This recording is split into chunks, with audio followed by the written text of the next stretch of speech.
अगली प्रस्तुति प्रस्तुत है।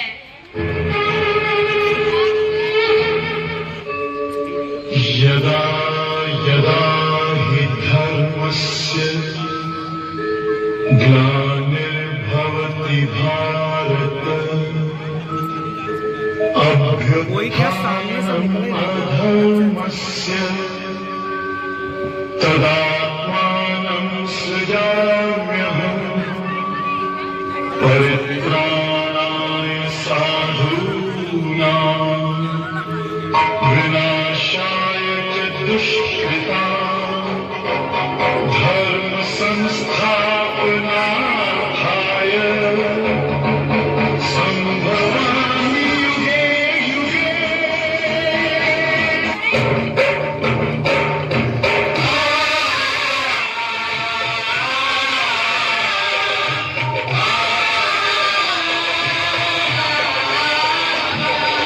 भारत की है कहानी सदियों से भी पुरानी है, ज्ञान की ये गंगा ऋषियों की अमर वाणी, ये विश्व भारती है, वीरों की आरती है, नित नई पुरानी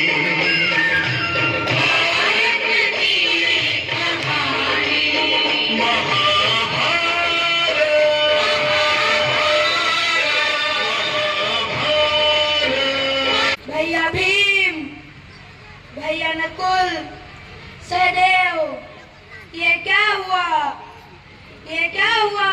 गुरु द्रोणाचार्य ने युद्ध में चक्रव्यूह रचने की घोषणा की है और चक्रव्यूह का भेदन केवल भगवान श्री कृष्ण, गुरु द्रोणाचार्य और अर्जुन ही जानते हैं। आज अर्जुन युद्ध करते करते बहुत दूर निकल चुके हैं। उनकी अनुपस्थिति में चक्रव्यूह रचने का अर्थ है पांडवों की पराजय।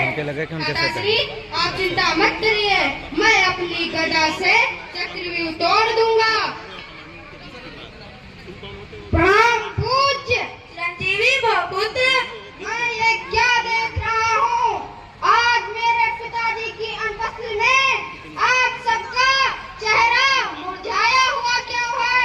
ऐसा क्या हुआ पूज्य, बताइए। बेटा अभिमन्यु, गुरु द्रोणाचार्य ने युद्ध में चक्रव्यूह रचने की घोषणा की है और चक्रव्यूह का भेदन केवल तुम्हारे पिता अर्जुन ही जानते हैं। आज युद्ध करते करते अर्जुन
अभी तुम्हारी 16 वर्ष की आयु है, तुम युद्ध में मत जाओ। पूज्य, जब 16 वर्ष वाले भगवान मर्यादा पुरुषोत्तम श्री राम ने धनुष उठाया था तो अनेक अन्यायियों को संघारा था। सूर्य वंश में राम का हुआ सूर्य सा काम, अब भी हर घर में राम रहा वह 2 अक्षर का राम। सोए जगत को जगाया था राम ने, जागे हुए को ज्ञान सिखाया था राम ने। ऐसा तेज था उनका, असुर सभी त्रस्त हो गए। सूरज उगा तो तारे सभी अस्त हो गए। किंतु अभी तुम केवल चक्रव्यूह में प्रवेश करना जानते हो और निकलना नहीं जानते। प्रवेश कर लिया तो निकलना कौन सी बड़ी बात है पूज्य। यदि रण वहां पर हुआ तो झंडा पांडव का गड़ा होगा, वरना आलमा की गोद में आपका बालक पड़ा होगा। ठीक है वीर, जाओ। सुभद्रा की आंखों के तारे, पुत्र अर्जुन के प्राणों के प्यारे, जाओ। हमारा आशीर्वाद है तुम पर। विजयी भव, विजयी भव। प्रणाम पूज्य। चलो वीर नकुल सहदेव, हम भी चलेंगे और पुत्र की रक्षा करेंगे। जो आज्ञा भ्राता श्री। वीरता, वीरता, वीरता कहती है शत्रुओं पर टूट पड़ो, परंतु प्रेम कहता है आओ आओ एक बार रणभूमि से पहले रंगभूमि में आओ। इस समय मैं किसकी बात मानूं? इस समय मैं प्रेम से ट्राई करूंगा। प्रण ठाना संग्राम का, फिर कैसा विश्राम, पीछे जो हटता नहीं सिंधु सी का नाम। जैसे ही मैंने 2 कदम वीरता की ओर बढ़ाया, उस समय मेरे हृदय में धक्का सा लगा। प्रेम मुझसे लड़ता है, झगड़ता है और कहता है आओ आओ एक बार रणभूमि से पहले रंगभूमि में आओ। इसलिए मैं अपनी प्राणप्रिय उत्तरा तुम्हारे पास आ रहा हूँ।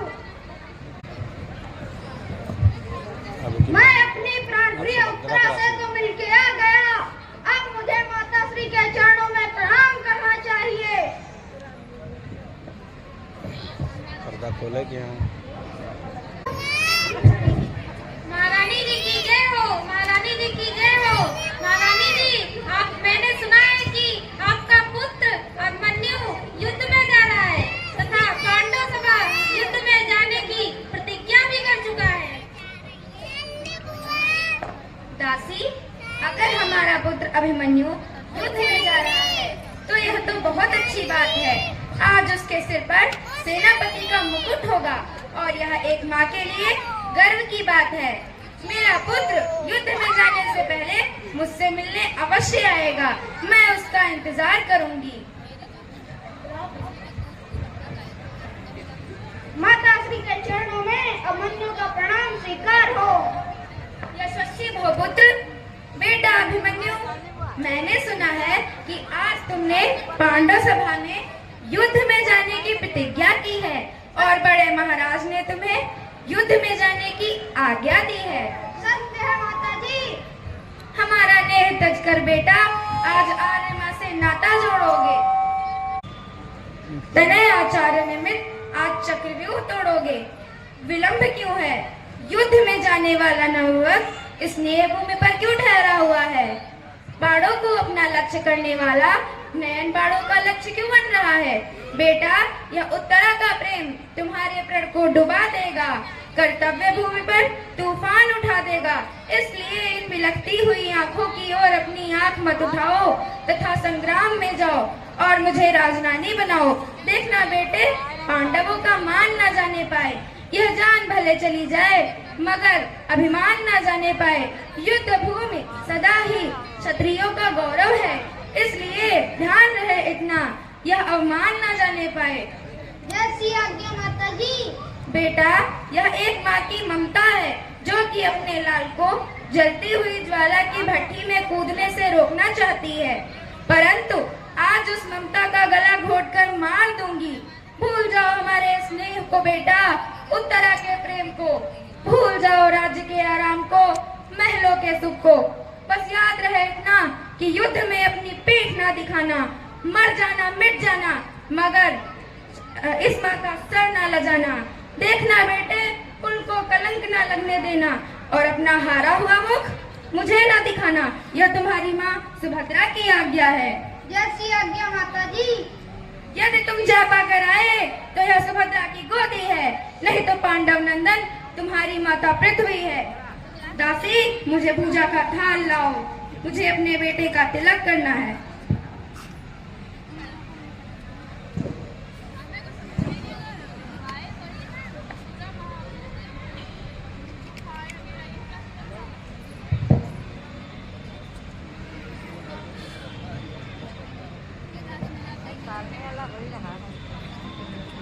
मैं तुझे आशीर्वाद देती हूँ बेटा कि तेरी तलवारों में सुदर्शन चक्र सी शक्ति हो और तेरे बाणों में त्रिशूल सी कराली हो और तेरी धनुआ की उस नाड्यू से बढ़कर पदवी हो। युद्ध भूमि शत्रुओं की मृत्यु भूमि हो। रहे आकाश में सूरज बेटा तेरी रणधीरताई का और बजे ब्रह्मांड में डंका बेटा तेरी वीरताई का। प्रणाम माता श्री। जाओ पुत्र जाओ।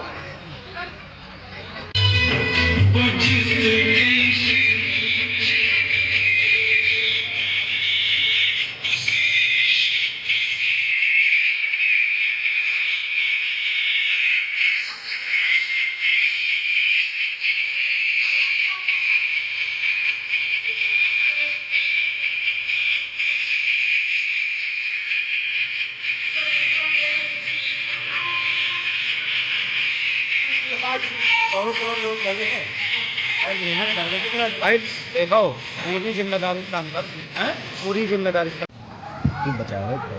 अब मुझे युद्ध का संकेत देना चाहिए।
चाहिए तुझे मिट्टी के ढेरों पर। भाग जा वरना मारूंगा तलवार खींच, सिर फाट भी जाएगा, लाश जमीन पर होगी, सिर आसमान पर उड़ाएगा। तैयार हो जाओ मूर्ख बालक, युद्ध के लिए तैयार हो जाओ।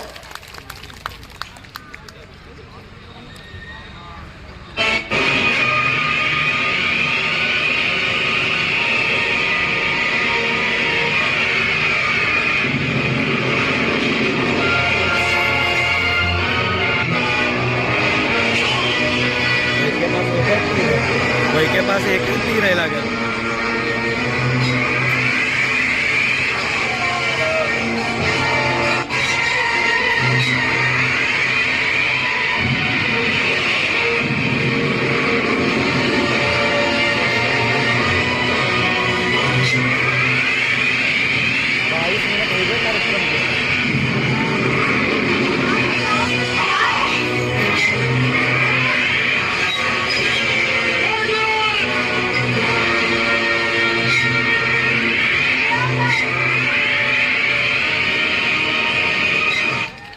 विजय विजय विजय, क्योंकि इस घाट पर भी विजय।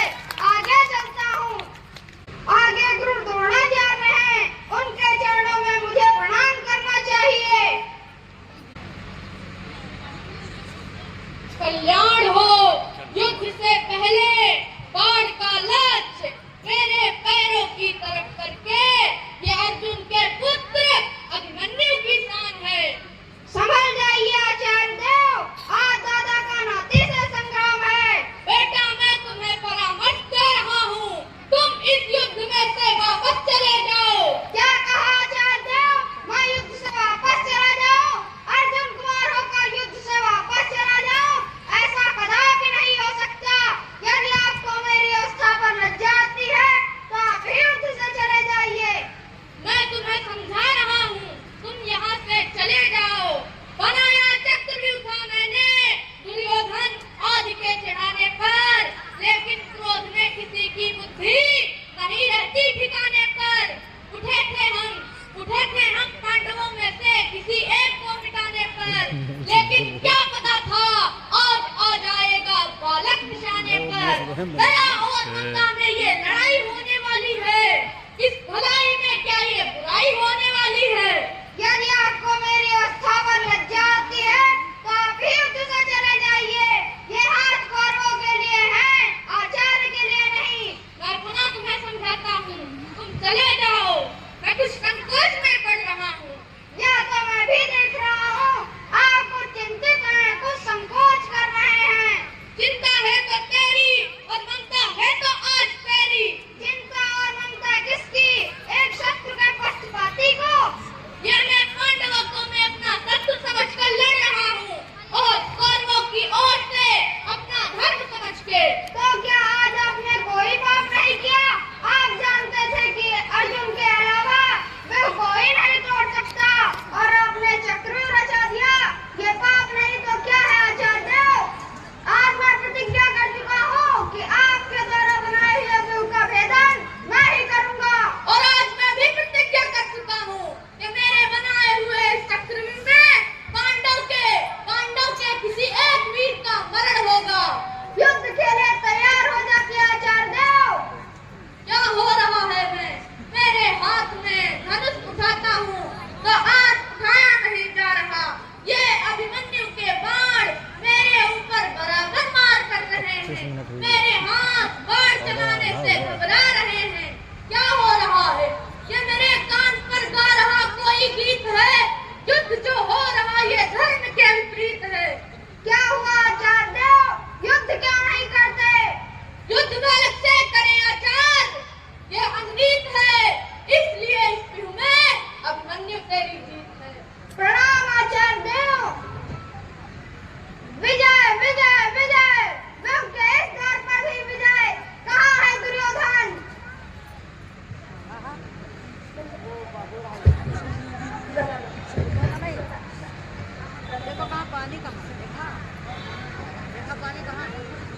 अब अभिमन्यु मुझसे युद्ध करने आ रहा है। अरे नौजवान बालक, तुम्हारे इन छोटे छोटे हाथों में हथियार शोभा नहीं देते। संभल जाइए चाचा जी, संभल जाइए। अरे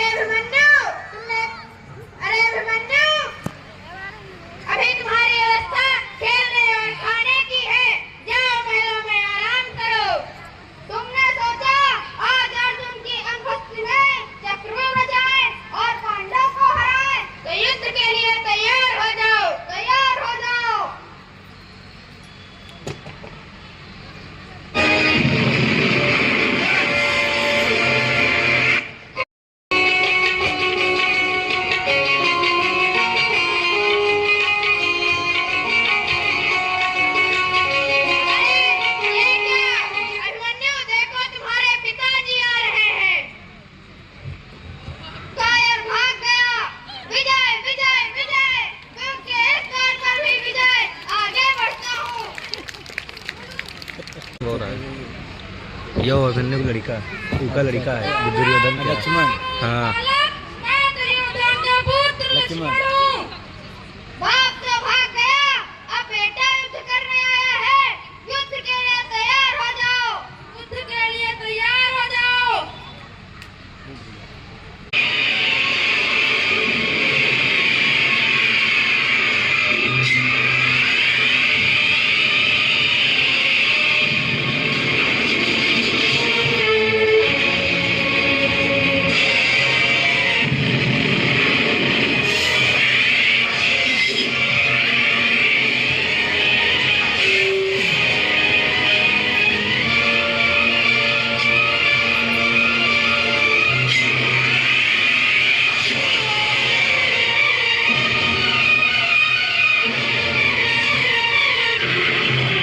विजय विजय विजय, मैं के द्वार पर भी विजय।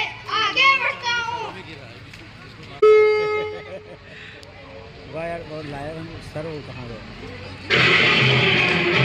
ये लगे।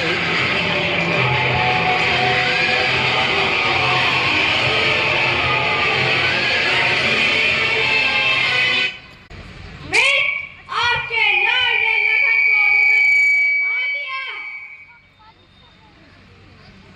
ये क्या हुआ? ऐसा नहीं हो सकता, कदापि नहीं। ऐसा ही है मित्र, ऐसा ही। क्या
बोल दे